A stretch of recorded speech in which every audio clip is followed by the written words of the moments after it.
नया पाकिस्तान ग्लोबल के नाजरीन अस्सलाम वालेकुम। मेरा नाम है मोहम्मद रिजवान।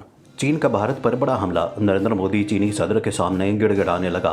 भारतीय स्टैब्लिशमेंट मोदी सरकार को ही जूतियां मारने लगी। रूस का शंघाई तावन का इजलास भी भारत को न बचा सका। भारत का हर हथकंडा नाकाम हो गया। भारत को चीन से बचने के लिए 3 रास्ते तजवीज़ कर दिए गए। अमेरिका ने भारत को चीन से पिटवाने की ठान ली। मोदी सरकार को भारत में ही गालियां पड़ने लगी। ट्रंप ने मोदी को धोखा दे दिया। चीन ने भारत को आलमी फोरम्स पर भी रगड़ दिया। वीडियो में बताएंगे कि भारतीय खुफिया इदारों ने चीन से बचने के लिए मोदी को क्या मशवरा दिया और कैसे रूस ने भारत के साथ धोखा किया। वीडियो में आगे बढ़ने से पहले तमाम नए आने वाले दोस्तों से गुजारिश है कि हमारे चैनल को सब्सक्राइब कर लें, वीडियो को फेसबुक और व्हाट्सएप पर शेयर भी कर लें।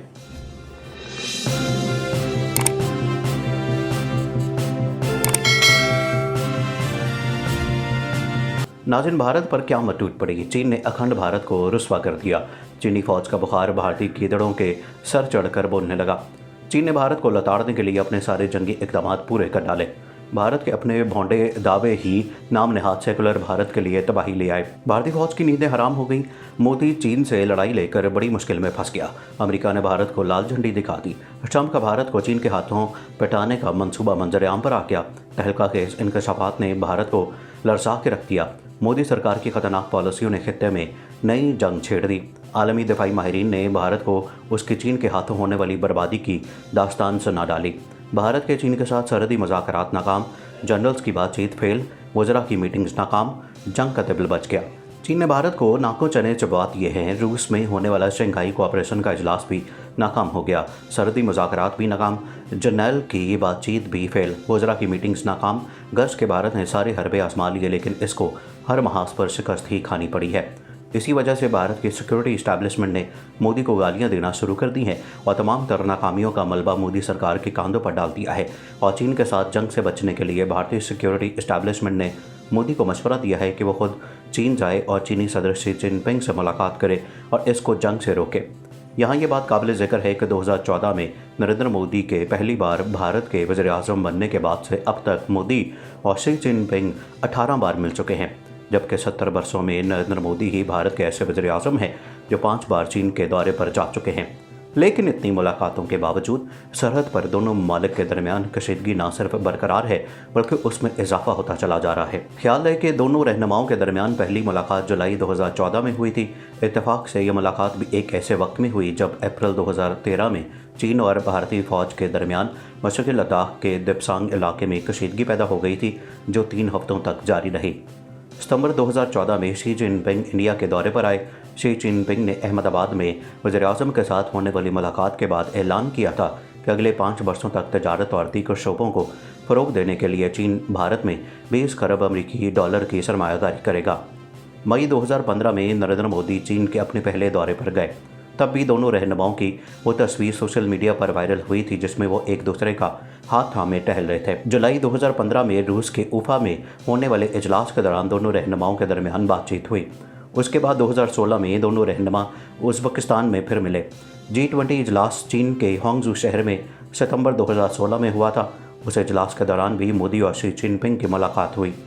उसके बाद 2016 में चीन के सदर इंडियन शहर गोवा में ब्रिक्स ममालिक के इजलास में शिरकत करने पहुंचे। 2017 में वज़ीर आज़म मोदी की मुलाकात शी जिनपिंग से कजाकिस्तान में हुई थी। जर्मनी के शहर हैम्बर्ग में 2017 में G20 ममालिक के इजलास के दौरान दोनों रहनुमा फिर मिले और दोनों के दरमियान कई मसाइल पर बात हुई। अप्रैल 2018 में वज़ीर आज़म नरेंद्र मोदी बाज़ाब्ता तौर पर चीन के दौरे पर गए, लेकिन दुहाइयाँ गुजर गईं, लेकिन भारत चीन के साथ बनाकर ना रख सका। भारत की सिक्योरिटी इस्टेब्लिशमेंट ने मोदी सरकार को यह वार्निंग दे दी है कि अगर भारत को चीन से बचाना है तो भारत के पास अब सिर्फ 3 रास्ते हैं जो भारत को एक नया जन्म दे सकते हैं। पहला रास्ता है कि चीन की जो देरीना मांग है कि चीन की 1959 की LAC को मानकर तमाम फिंगर्स इलाके छोड़ दिए जाएँ और उसके बाद मुज़ाकरात करें, इसको मान लिया जाए। दूसरा रास्ता यह है कि भारत अपनी चीन के साथ जंग में अमेरिका को भी मुलविस करे ताकि अमेरिका चीन के खिलाफ भारत का साथ देकर चीन को मात दे दे। तीसरा रास्ता यह है कि मोदी चीन जाए और चीनी सदर शी जिनपिंग से मुलाकात करे और इसको जंग से रोके, क्योंकि भारत हर बैनुल-अक़वामी महाज पर नाकाम हो चुका है। भारतीय सिक्योरिटी इस्टेब्लिशमेंट की इस तजवीज़ पर भारतीय मीडिया सीखपा हो गया है, क्योंकि भारत अना की आग में इस हद तक जल रहा है कि मोदी सरकार अपने अखंड भारत की खैर आफियत के लिए चीन के पास नहीं जाएगा और माहिरीन का कहना है कि अमेरिका कभी भी भारत और चीन की हालिया जंग में नहीं कूदेगा, क्योंकि अमेरिका में सदारती इंतखाबात सर पर है और ट्रंप ने अमेरिकी अवाम से वादा कर रखा है कि वो पराई आग में नहीं कूदेगा। इसलिए अमेरिका चीन से भारत को पिटवा कर भारत को वापस अपने दर पर लाना चाहता है, ताकि वो चीन की जंग में भारत का साथ देने के लिए पहले भारत से अपने मुतालबात मनवाए और फिर जंग की इस आग में कूदे। याद रहे कि भारत और चीन के वज़ीर ख़ारजा के दरमियान बातचीत में कशीदगी को कम करने के लिए 5 निकात पर इत्तेफाक राय हुआ।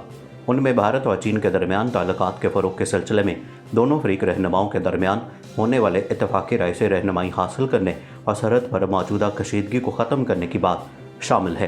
दोनों मुल्कों ने अफवाज के दरमियान बातचीत जारी रखने, उन्हें जल्द अज जल्द अपनी अपनी पोजीशन पर लौट जाने और एक दूसरे से मुनासिब दूरी बनाए रखने पर भी इत्तेफाक किया। चीन ने भारत को लताड़ने के लिए अपने सारे जंगी इक़दाम पूरे कर डाले हैं।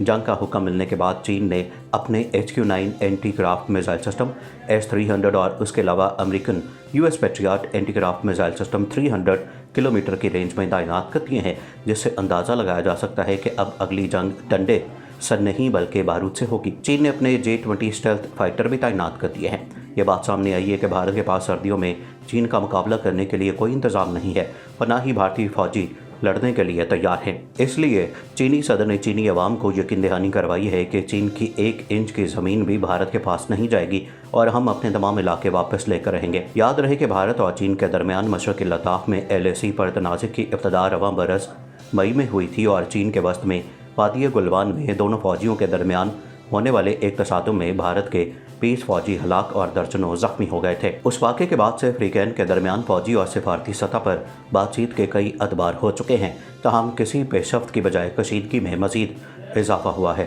ताज़ा कशीदगी की वजह पेंगोंग सू झील के जनूबी इलाके में 30 अगस्त की दरमियानी शब भारतीय फ़ौज की कार्रवाई बताई जाती है, जिसमें भारतीय फ़ौजियों ने चीन से मुत्तसिल ऊंची पहाड़ियों पर कब्जा कर लिया था। भारत ने चीन पर इश्तियाल अंगेज़ी के इल्ज़ामात आयद करते हुए कहा था कि चीनी फ़ौज ने इस इलाके में सूरत हाल को बदलने की कोशिश की, जिसका भारतीय फ़ौज को पहले से पता चल गया था और भारतीय फ़ौज ने इस कोशिश को नाकाम बना दिया। लेकिन चीन ने इसे भारतीय फ़ौजियों की दरअंदाज़ी बताते हुए भारत से सख्त एहतजाज किया था। चीन ने कहा है कि भारत ये सोचता है कि चीन 30 साल से भारत से जंग नहीं कर रहा, तो इसका मतलब चीन का अमन माहिदा है, लेकिन अब वक्त आ गया है कि भारत को वो सबक सिखाया जाए। नाज़रीन, मज़ीद ऐसी वीडियोस देखने के लिए हमारा YouTube चैनल सब्सक्राइब कर लें।